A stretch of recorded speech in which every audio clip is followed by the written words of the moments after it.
One day, after crossing the stream, I climbed Paritibba, a bleak, scrub-covered hill where no one lived. एक दिन चलते चलते नदी के किनारे चलते चलते मैं परिटिब्बा पहुंच गया. परिटिब्बा क्या था? एक ब्लीक स्क्रब कवर्ड हिल है. एक हिल थी काफ़ी पैनी सी, काफ़ी स्ट्रेट सी, और जिसके ऊपर स्क्रब्स थे. स्क्रब्स क्या होते हैं? जैसे कि ग्रीन ग्रास होती है, ऐसे ही स्क्रब होते हैं. तो वहाँ कोई नहीं रहता था. और दिस वॉज स्टिफ अंडरटेकिंग. यहाँ पे चढ़ना थोड़ा मुश्किल था. आप देखो खड़ा रास्ता है, तो वो झाड़ियों को पकड़ पकड़ के, पत्थरों को, टुकड़ों को पकड़ पकड़ के वो चल दिए. मतलब चल रहे हैं, बच्चे हैं अपना, चले चले जा रहे हैं. तो एक दिन वो परिटिब्बा की तरफ पहुँच गए. Because there was no path to the top, क्योंकि ऊपर जाने का कोई रास्ता नहीं था. I had to scramble up with the help of rocks and roots.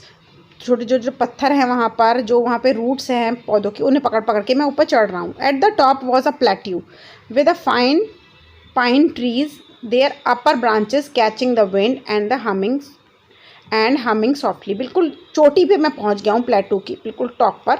और यहाँ पर जो पेड़ हैं वो ऐसा लग रहा है जैसे वो आकाश को छू रहे हो. मैं भी यहाँ पे चढ़ते चढ़ते पहुँच गया. There I found the ruins of what must have been the first settlers, just a few piles of rubble now overgrown with weeds, sorrel, dandelion and nettles. अब वहाँ पे मुझे कुछ अलग तरीके के पौधे मिले, कुछ वहाँ पे ruins मिले, कुछ वहाँ पे पड़े हुए जो जानवरों के खाए हुए कुछ टुकड़े मिले, जो शायद वहाँ पे रहने वाले या वहाँ पे आए हुए कुछ या तो जानवरों ने खाए हैं मार मूर के, तो उस पर अब पौधे से उग गए हैं. तो ये सब हमारे ऑथर को मिलता है जब वो ऊपर की तरफ बढ़ते हैं. As I walk through the roofless ruins, I was stuck by the silence that surrounded me. अब जब मैं ऊपर की तरफ जा रहा था, बिल्कुल टॉप पे पहुंच रहा था, बिल्कुल ही वहाँ पे साइलेंस था. The silence was so absolute that it seem to be shouting in my ears. और वो सन्नाटा जो था मेरे कानों में चुभ रहा था बिल्कुल. But there was something else of which I was becoming increasingly aware. लेकिन वहाँ पे कुछ और था जिसके लिए मैं बहुत ही उत्सुक और अवेयर हो रहा था. द स्ट्रॉन्ग फेलाइन ऑर्डर और one of the cat family. Feline odour means यहाँ पर है, ऑर्डर का मतलब होता है स्मेल. किसी कैट फैमिली के प्रजाति की खुशबू, यानी कि शायद वहाँ लेपर्ड रहता था. तो लेपर्ड की खुशबू जो थी, कुछ और एक चीज़ थी जो उन्हें बहुत डिस्टर्ब कर रही थी, मीन्स उनको अवेयर कर रही थी. I pause and look about. I was alone. There was no movement of dry leaf और लूज स्टोन. कोई आवाज़ नहीं थी, बिल्कुल शांति थी. The ruins were for the most part open to the sky. और खुले में जो ruins पड़े हुए थे, मीन्स अधखाए जानवर पड़े हुए थे. Their rafters had collapsed and joined together to form a low passage like the entrance to the mine. To mine. अच्छा, क्या है कि डालियाँ जो हैं वो टूट गई हैं और वो इस तरीके से पड़ी हैं. इस तरीके से उन्होंने इस तरीके से टूटी टूटी कुछ डालियों ने इस तरीके का कुछ बना लिया, जैसे कि मुझे ऐसा लग रहा है कोई केव सी है. तो अंदर से बड़ी तेज़ खुशबू आ रही है किसी कैट फैमिली के मेंबर की. तो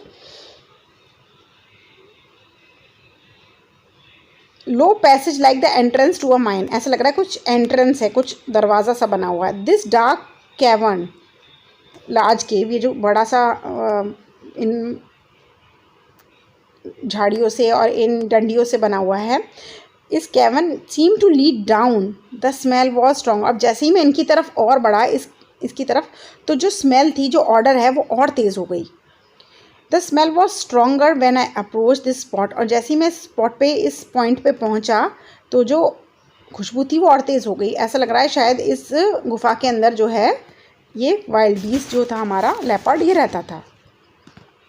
if I had discovered the layer of the leopard. Layer of the leopard means जहाँ पे वो रहता, सोता, खाता था लेपर्ड, वो जगह शायद मुझे मिल गई है. I wondered if the animal was now at rest after the night's hunt. और मुझे भी लग रहा था, मैं सोच रहा था, वंडर मीन्स टू थिंक, कि शायद वो पूरी रात की हंट के बाद अब वो वहाँ पे सो रहा होगा. Perhaps it was crouched sitting with limbs. Crouch एक शिकारी वाली पोजीशन में बैठे रहते हैं, मुंह नीचे करके, हाथ आगे फैलाकर एनिमल्स. तो वो लग रहा है शायद वो इस पोजीशन में बैठा होगा, वॉचिंग मी एंड रिकॉग्नाइजिंग मी. शायद वो मुझे देख रहा होगा अंदर से ही और मुझे पहचान रहा होगा. रिकॉग्नाइज मीन्स पहचानना होगा. A man who always walked alone in the forest without a weapon. वो मुझे पहचान गया कि मैं वो ही मनुष्य हूँ जो बिना हथियार के जंगल में घूमता रहता हूँ, आज उसके इलाके में आ गया हूँ. I like to think that he was there and that he knew me and he acknowledged my visit in the friendliest way by ignoring me altogether। और मुझे ऐसा लग रहा था कि वो समझ गया है कि मैं वहाँ पे हूँ, लेकिन मेरी एक्नॉलेज है, उसे नॉलेज हो गई है कि मैं वहाँ पे हूँ और वो मुझे फ्रेंडलीस्ट वे में ट्रीट कर रहा है, इसीलिए वो मुझे इग्नोर कर रहा है। वो मूवमेंट नहीं कर रहा है, वो मुझे सिर्फ ऑब्जर्व कर रहा है और वो मुझे पहचान गया है, मैं वही बंदा हूँ जो बिना हथियार के फ्रीली घूमता रहता हूँ। तो मतलब दोस्ती टाइप की है। I did not venture any further, लेकिन मेरी आगे जाने की और हिम्मत नहीं हुई। I did not seek physical contact or even another glimpse of that beautiful creature springing from rock to rock। और मैं उसके फिजिकल कांटेक्ट में उसके पास भी नहीं जाना चाहता और ना मैं उसकी झलक देखना चाहता हूँ दोबारा, उसी जानवर की जो रॉक से रॉक पे कूदता हुआ मुझे दिखता है ऊपर।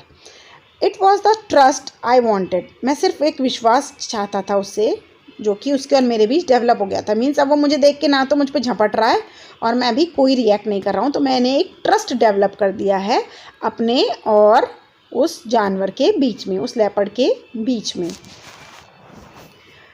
But did the leopard trusting one man make a mistake of trusting others? लेकिन एक लेपर्ड जो कि मुझ पर विश्वास करने लगा है, क्या मुझ पर विश्वास करके उसने गलती करी है और वो मेरी सारी प्रजाति से विश्वास नहीं कर सकता? मीन्स उसको सारे ह्यूमन बींग से विश्वास नहीं करना चाहिए। बिकॉज नेक्स्ट डे, वो क्यों कर रहा है ऐसा कि उस सब पे विश्वास नहीं करना चाहिए? क्योंकि अगले दिन क्या हुआ, coming up the path from the stream shouting and beating their drums were the hunters. क्योंकि अगले दिन का वो किस्सा बता रहा है।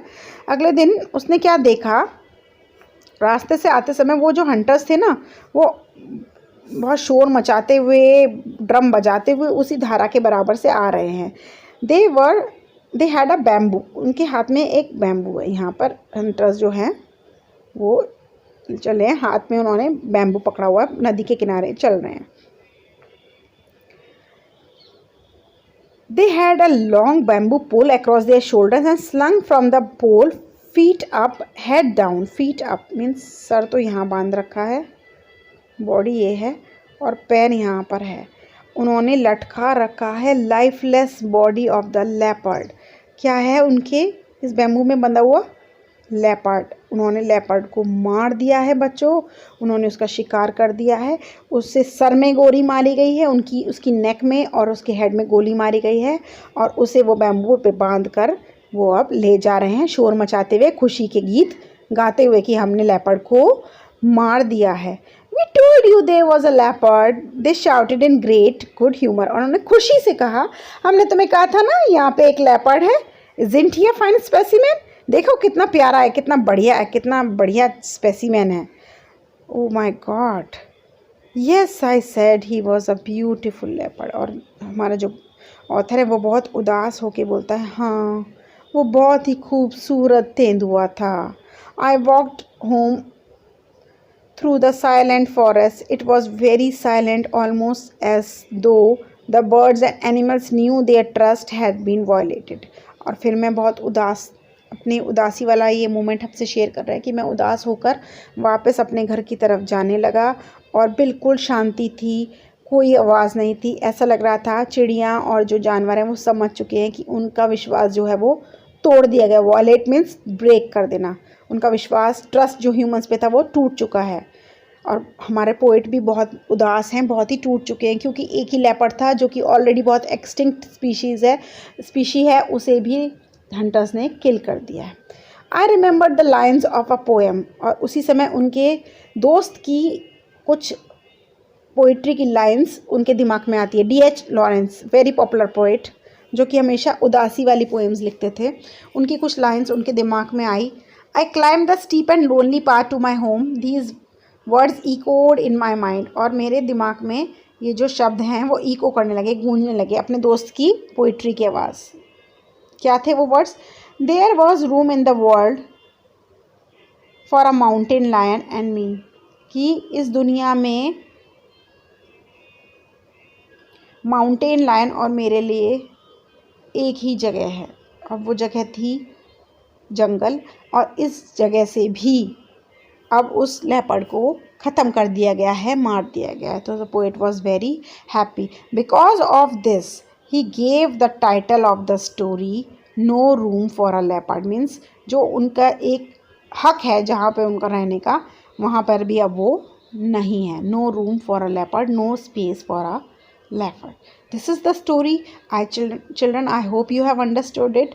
I have tried to explain in the best way. Please give your suggestions in the comment box, and don't forget to subscribe my channel and like the video. Thank you children. Have a wonderful day. Stay happy and love animals.